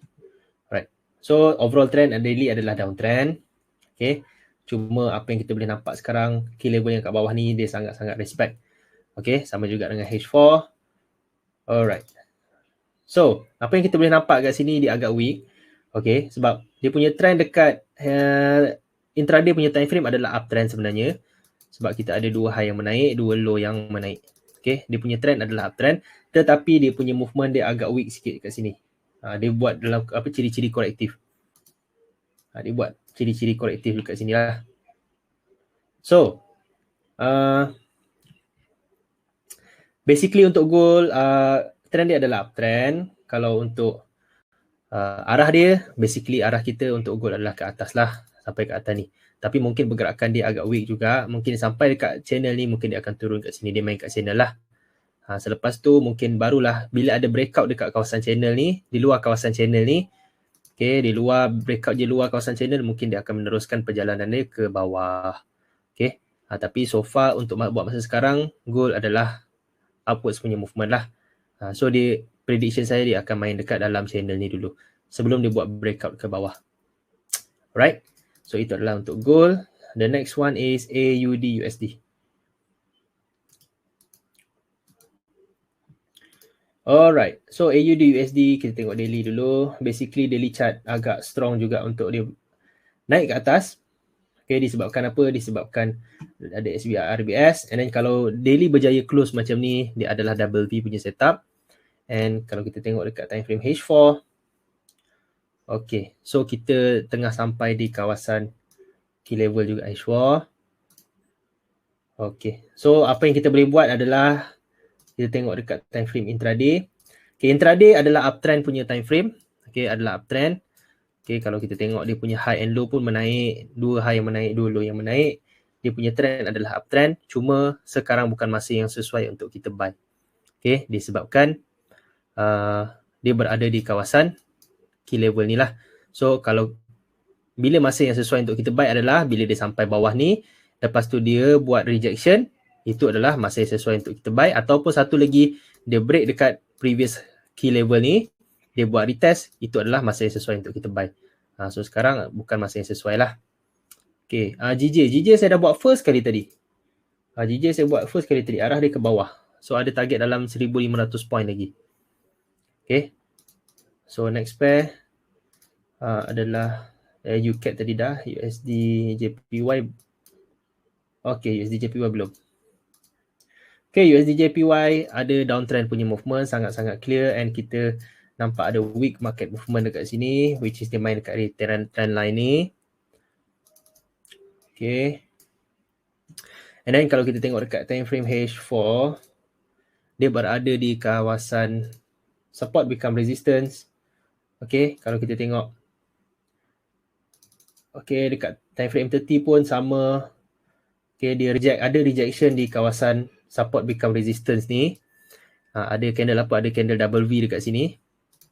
Okay, so basically arah dia adalah ke bawah. So mungkin dia boleh turun sampai dekat bawah ni lah. So sampai di kawasan 103.3. Lebih kurang dalam 1200 point.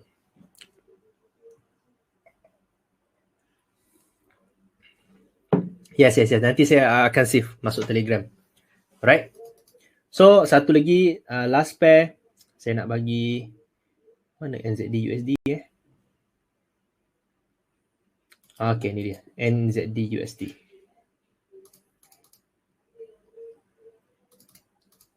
So NZD USD memang sangat-sangat clear uptrend. Basically, kita just join uptrend punya movement sahaja. Okay, tapi the best place untuk kita buy adalah di kawasan support lah. So sekarang kita berada, okay, agak tinggi juga. Okay, NZD USD ni. So kita kena tunggu retracement lah juga untuk kita execute kita punya position. Sekarang bukan tempat yang baik untuk kita execute position buy. So tunggu untuk kita naik ke atas macam ni. CAD JPY.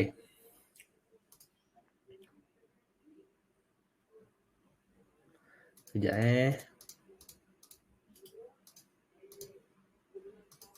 Alright, so untuk Canadian dollar Japanese yen,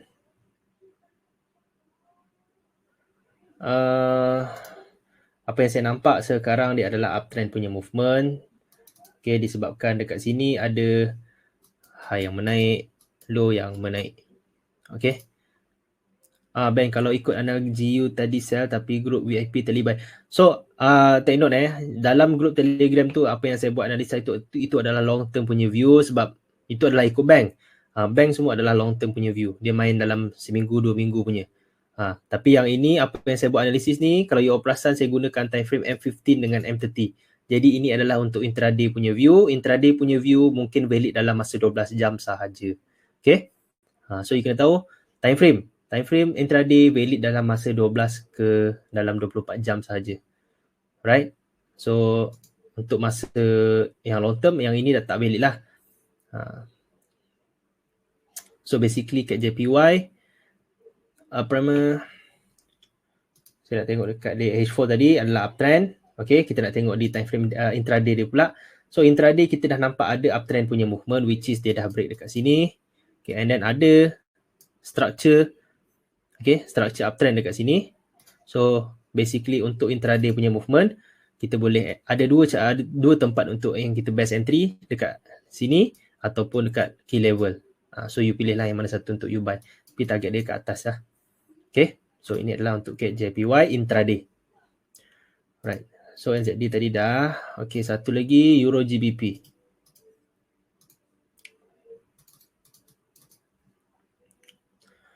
Okay, so untuk Euro GBP, okay, daily, saya nak tengok daily chart dulu. Apa yang saya boleh nampak dekat daily chart, dia ada rejection di kawasan key level. Okay, so dekat daily chart adalah uptrend. Okay, kalau kita nampak dekat sini, dia adalah uptrend.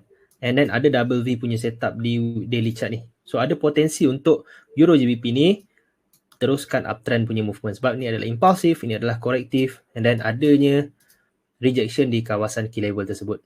So ada potensial untuk dia naik ke atas. So kita akan tunggu pertukaran antara downtrend menjadi uptrend dekat sini. Kita boleh execute. So dekat M30 pula, kita berada di kawasan key level.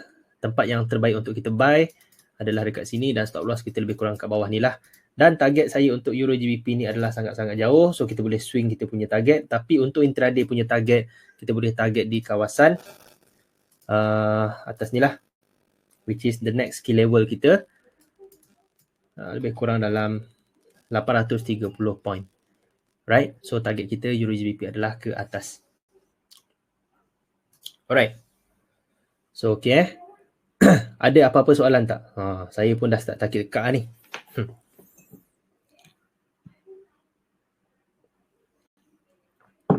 Okay. Webinar sebelum ni ada. Kejap lagi saya post.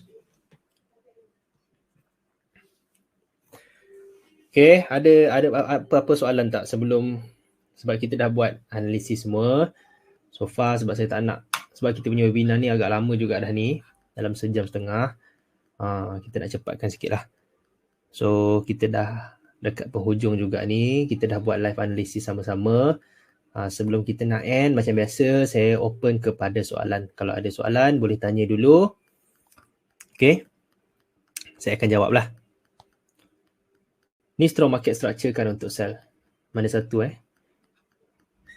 KJPY. KJPY. KJPY ke? Kalau soalan Larry tadi, KJPY strong market structure, yes betul. Ini adalah strong market structure KJPY. Tapi untuk Euro GBP ni, ini adalah sebabkan saya nampak dekat daily tadi ada double V tadi, sebab tu saya nak fokus kepada buy dekat intraday punya time frame.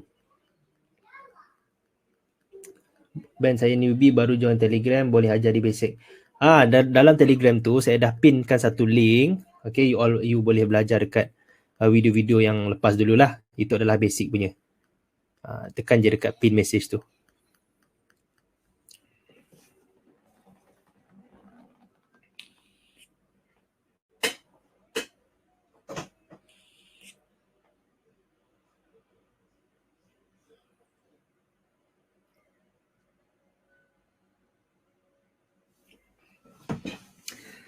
Kenapa bila saya buat analisis macam Ben buat tapi tak jadi macam apa yang dah analisis? Macam saya cakap, analisis kita adalah probability saja, bukannya 100% betul.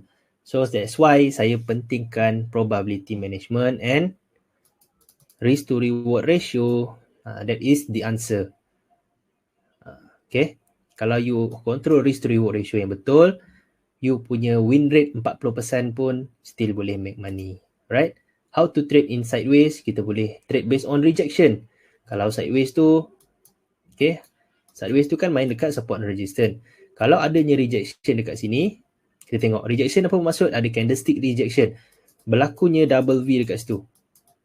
Okay, double V dekat sini. Apa yang kita nak buat? Kita pergi dekat lower time frame. Let's say ini adalah H1. Kita pergilah dekat lower time frame dekat M15 ataupun M5. Kita cari pertukaran daripada uptrend menjadi downtrend. So kita execute lah position sell kat sini. Kat bawah ni kita TP. Apa pendapat kalau scalping trading? So tak ada masalah pun. Sama je konsep dia. You still kena control you punya risiko and control you punya probability risk and risk to reward ratio. Okay, kalau candle L tu bersebelahan dengan sebelah candle high dikira valid tak? Sebab kadang hadap shadow panjang sebelah.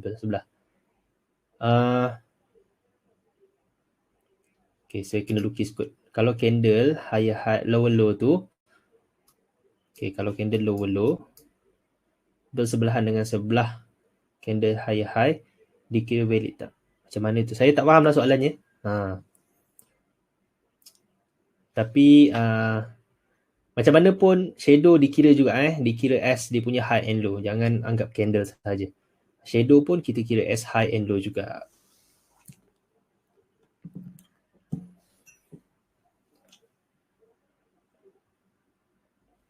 Okay, next question. Ada lagi soalan?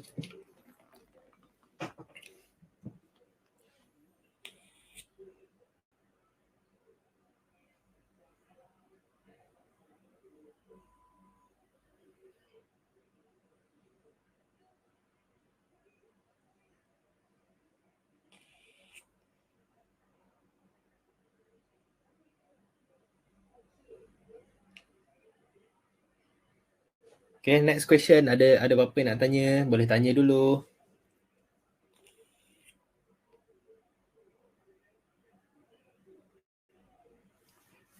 Okay, kalau tak ada soalan juga tak apa. Boleh simpan dulu sebab kita akan keep on buat lagi webinar ni. Mungkin kalau selagi saya tak ada masa, kita boleh buat webinar tiap-tiap minggu. Tapi kalau macam saya busy sikit, mungkin 2 minggu sekali. Okay, so tengok masa jugalah. Tapi setiap bulan mesti ada webinar juga. Alright. Ben orang mana? Saya orang Sarawak.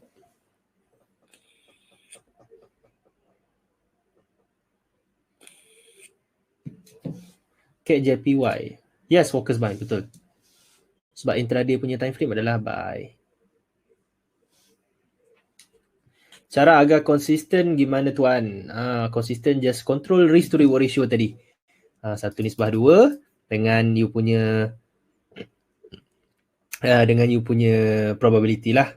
Maksud dia you kena risikokan at least 2 to 3% per trade. Saya asal je Sarawak. Tapi saya duduk di Shah Alam. Sebab apa, orang rumah kan Shah Alam kan. Sarawak saya asal daripada Kuching.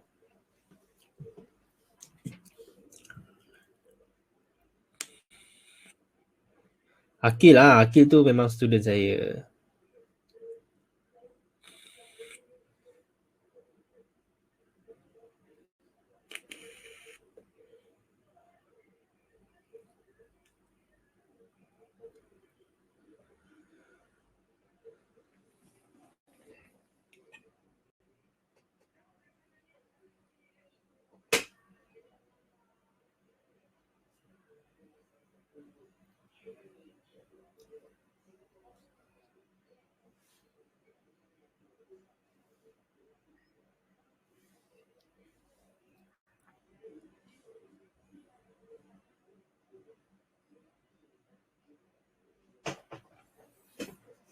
Ben, bila nak lepak cyber?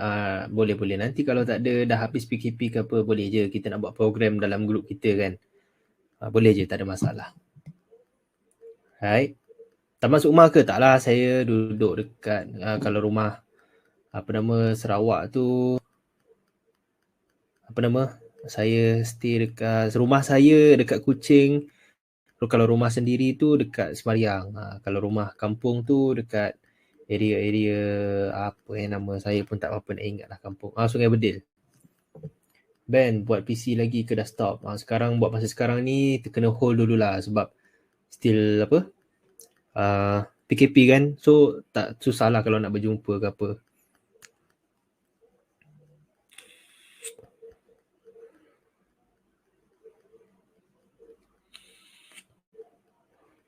Kalau tak faham boleh tanya, boleh je tanya direct, tak ada masalah.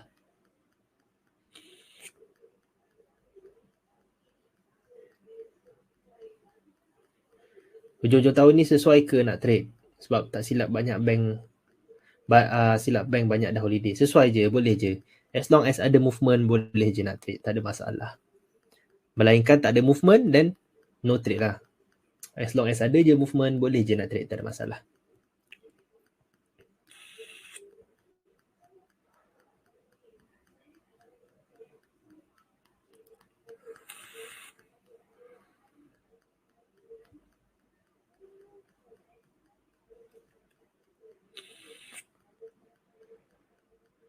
Ben, boleh ke buat group Telegram untuk student share dan tanya apa tentang trading.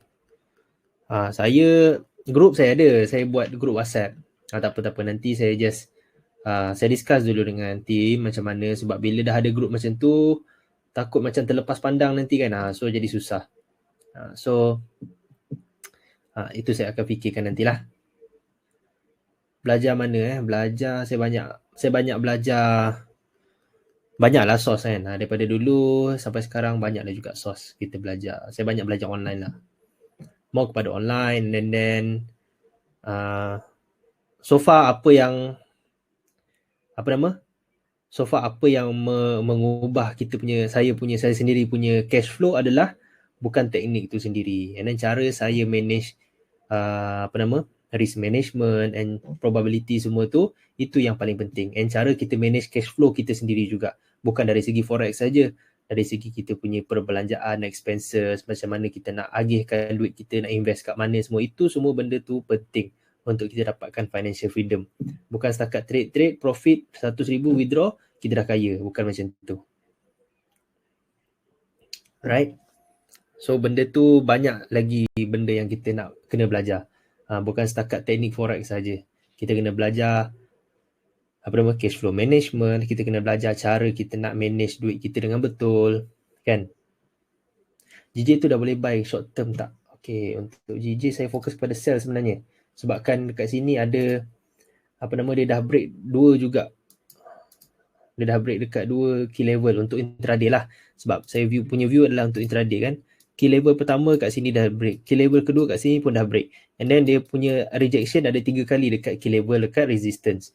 So ada potensi untuk dia turun ke bawah dekat sini sampai lebih kurang dalam 1,500 point lagi lah.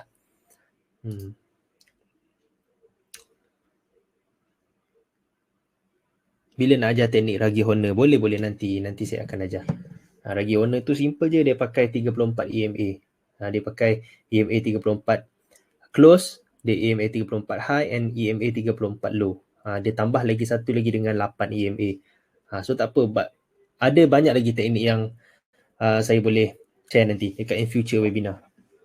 Stop loss dia, stop loss. Kalau GJ lah. So far kalau saya sekarang saya tak akan buy sekarang lah. Saya akan tunggu dia sampai dekat atas ni balik, tunggu dekat bawah ni, ataupun kita tunggu dia breakout dekat kawasan ni, kita tunggu dekat kawasan resistance baru sell. Harmonic pattern boleh, tak ada masalah. Kita buat slow. Kita tak nak rushing sangat kan. Kita belajar step by step lah. Okay, sebab semua teknik sama je. Teknik complicated macam mana pun dia ada juga stop loss juga. Dia akan ada juga benda yang fail. Last kali kita kena main dengan probability dengan risk reward ratio punya management.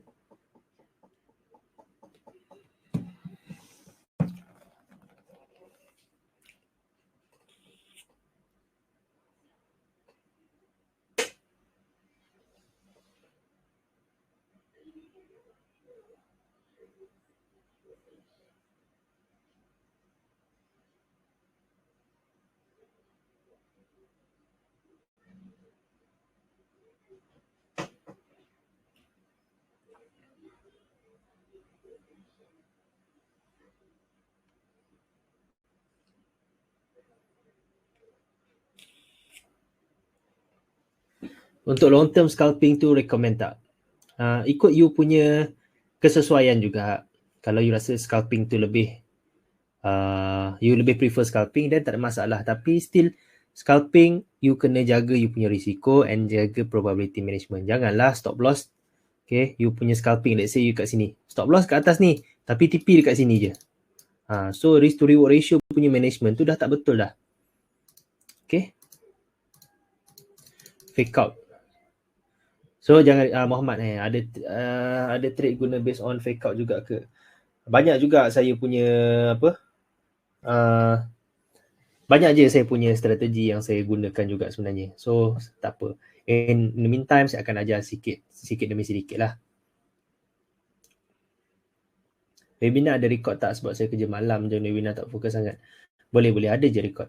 Bila saya zoom out dia downtrend. Bila saya zoom in dia uptrend. Macam mana nak atasi masalah tu? Maaf soalan basic. So basically benda tu just kena kena banyakkan main dengan time frame lah.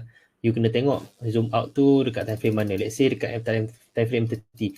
Sebenarnya dekat sini ramai yang keliru juga. Kalau kita zoom out, nampak dia macam uptrend sebab apa? Sebab pergerakan besar dia adalah uptrend. Tapi kalau kita zoom in, kenapa kita nampak dia jadi downtrend? Sebab apa? Sebab kita nampak dia punya pergerakan dia lebih detail. Kan? So you kena tahu pergerakan yang lebih detail tu apa trend dia, kan?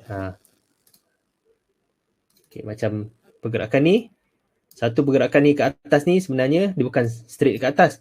Dia ada pergerakan yang lebih detail, which is dia ada uptrend punya movement dekat situ. Sekejap dia ada uptrend punya movement dekat sini. Macam tu.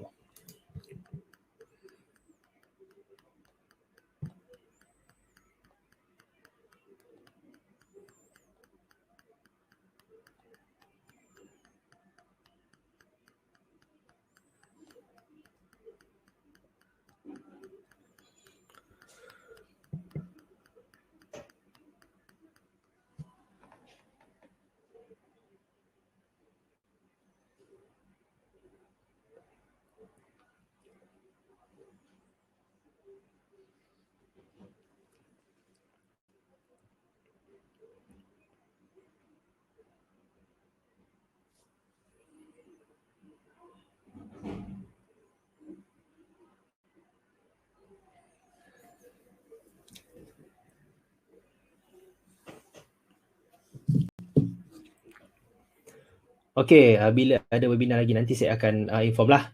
Okay, faham, fokus dengan trend apa yang kita nampak lah kan. Yes, betul. Right, so kalau macam dah tak ada apa-apa soalan lagi, okay, saya rasa kita boleh end juga webinar kita untuk malam ni. Okay, kita akan sambung dekat webinar yang akan datang lah. Macam biasa saya akan inform sebelum saya berzoom kita nak buat webinar tu lah. So selalunya webinar kita sama je, kita akan buat pada pukul 9 malam. Hari tu saya akan inform balik dekat dalam group. Right, so thank you juga kepada yang attend webinar malam ni. Okay, saya harap apa yang kita sampaikan malam ni boleh bagi manfaat dekat you all. Okay, so jumpa you all di webinar yang akan datang. Right.